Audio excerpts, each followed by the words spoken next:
Bapak Ibu yang terkasih dalam Tuhan, salam dan damai sejahtera bagi kita sekalian. Kembali lagi bersama saya Pendeta Bobby James Tindatu, dan saat ini kita akan kembali merenungkan firman Tuhan, melanjutkan perenungan kita di pagi hari tadi. Pembacaan kita masih sama, yaitu dari Efesus 2 ayat 6 sampai 10. Namun sebelumnya mari kita kembali bersatu dalam doa untuk kita masuk dalam pemberitaan firman. Mari kita berdoa. Ya Tuhan, terpujilah Engkau, dimuliakanlah namamu. Kami bersyukur dan kami berterima kasih karena kebaikan Tuhan kami boleh melakukan banyak hal sepanjang hari ini dalam setiap aktivitas kami. Sekarang kami ya Tuhan menenangkan diri bersaat teduh untuk mendengarkan firman Tuhan yang akan menjadi kekuatan bagi kami, memberikan kami kekuatan, dan membuat kami juga kaya akan pengetahuan. Oleh karena itu berfirman atas kami semua ya Tuhan, karena kami sungguh membutuhkannya. Hanya dalam nama Tuhan Yesus Kristus kami berdoa dan bersyukur. Amin. Pembacaan kita diambil dari Efesus 2 ayat 6 sampai 10 yang menyatakan demikian. Dan di dalam Kristus Yesus, Ia telah membangkitkan kita juga dan memberikan tempat bersama-sama dengan Dia di surga.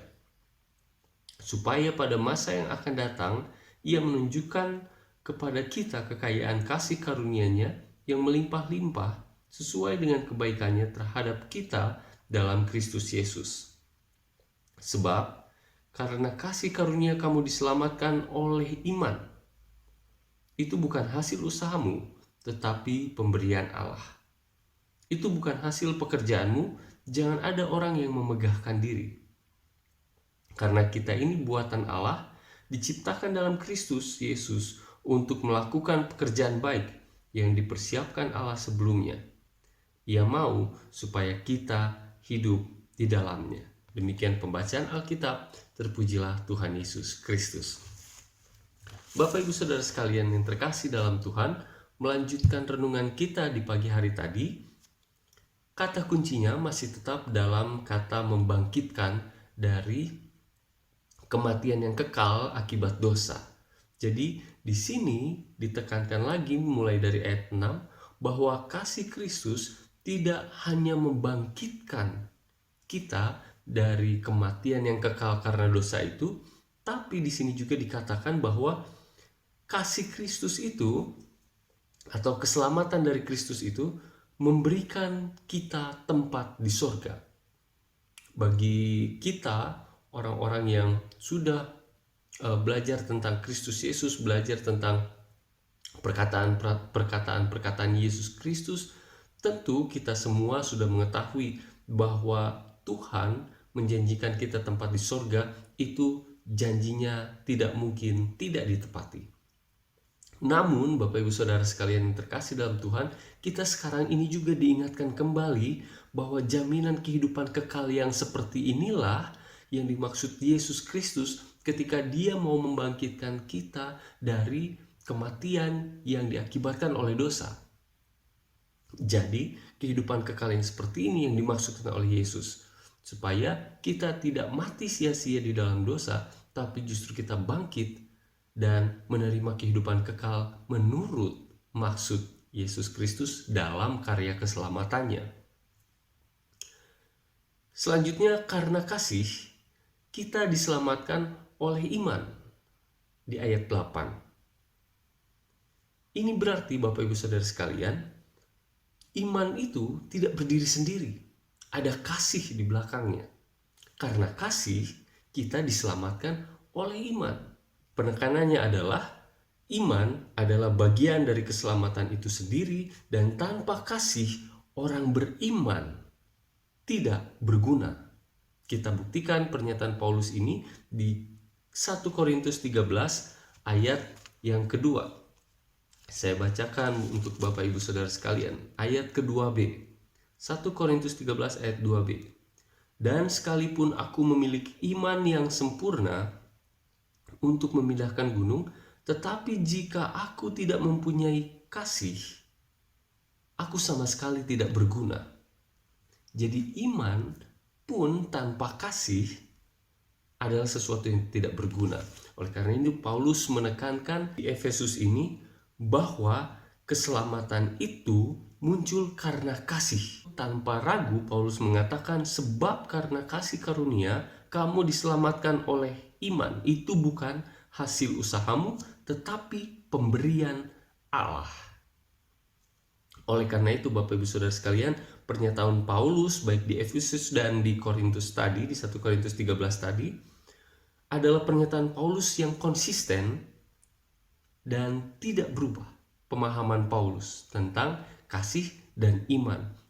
Keselamatan tidak boleh terhenti di dalam diri kita, tapi diteruskan bagi orang-orang yang terjebak di dalam dosa dan terancam kematian kekal yang disebabkan oleh dosa itu sendiri tadi. Renungan yang bisa kita bawa saat ini mengingatkan kita akan dua hal penting. Bahwa yang pertama adalah hiduplah selalu dan berproseslah selalu bersama Tuhan seperti orang-orang yang sudah diselamatkan oleh Tuhan. Jangan kecewakan Tuhan ketika kita percaya bahwa kita sudah diselamatkan, tapi kita hidup tidak mencerminkan atau merepresentasikan keselamatan itu sendiri. Maka semuanya itu pun akan sia-sia. Yang kedua adalah isilah keselamatan itu dengan pekerjaan-pekerjaan baik. Itu sama seperti yang tertulis di dalam teks kita saat ini, karena kita ini buatan Allah diciptakan dalam Kristus Yesus untuk melakukan pekerjaan baik. Oleh karena itu, isilah keselamatan yang kita miliki ini di dalam Tuhan Yesus Kristus untuk melakukan pekerjaan-pekerjaan baik, supaya keselamatan yang dari Kristus itu, yang karena kasih karunia Tuhan, bisa terrepresentasikan lewat perilaku hidup kita sehari-hari, dilihat oleh sesama kita, dinikmati oleh sesama kita, siapapun mereka, supaya mereka semua bisa menghayati kehadiran Yesus juga dalam kehidupan mereka. Saya ucapkan kepada kita sekalian, selamat berproses, selamat berefleksi, dan selamat menghayati arti keselamatan dalam kehidupan kita.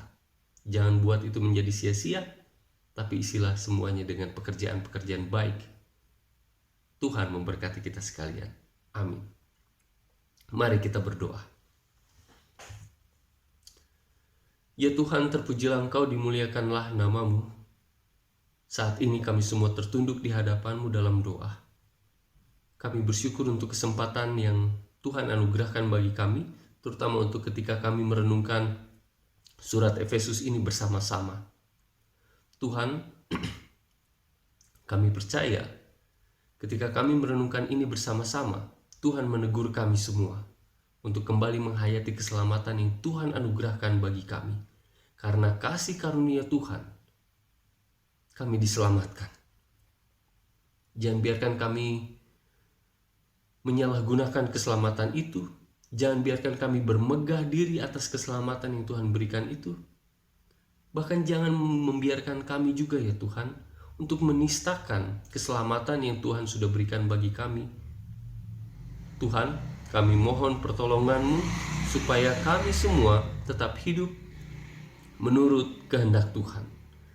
Terima kasih kami sudah diingatkan untuk terus hidup seperti orang-orang yang sudah diselamatkan, agar merepresentasikan keselamatan dari Tuhan itu, keselamatan yang sejati itu, keselamatan yang bukan main-main. Dan kami pun diingatkan untuk mengisi keselamatan itu dengan pekerjaan-pekerjaan baik. Kami terima firman-Mu ini dengan segenap hati kami sebagai bekal kehidupan kami ya Tuhan. Biarlah kami terus diperbaharui di dalamnya, supaya kami pun terus disegarkan untuk menjadi pribadi-pribadi atau ciptaan-ciptaan Tuhan yang hidup menurut seperti kehendak Tuhan. Kami serahkan saat ini ya Tuhan kehidupan kami selanjutnya, baik kami yang akan beristirahat malam hari ini ataupun kami yang ingin masih beraktivitas. Kami percayakan kehidupan kami ini seutuhnya ke dalam tangan pengasihan Tuhan. Kesehatan kami, keluarga kami, pekerjaan kami dan usaha kami, bahkan pergumulan-pergumulan kami. Kami serahkan semuanya itu ke dalam tangan pengasihan Tuhan, dengan harapan Tuhan menuntun kami kepada solusi-solusi yang terbaik untuk setiap pergumulan kehidupan kami. Inilah kami ya Tuhan, bukannya kami datang untuk kehendak kami di dalam doa ini, tapi jadilah kehendak Tuhan atas kehidupan kami semua. Hanya dalam nama Tuhan Yesus Kristus kami berdoa. Amin. Tuhan Yesus memberkati kita sekalian.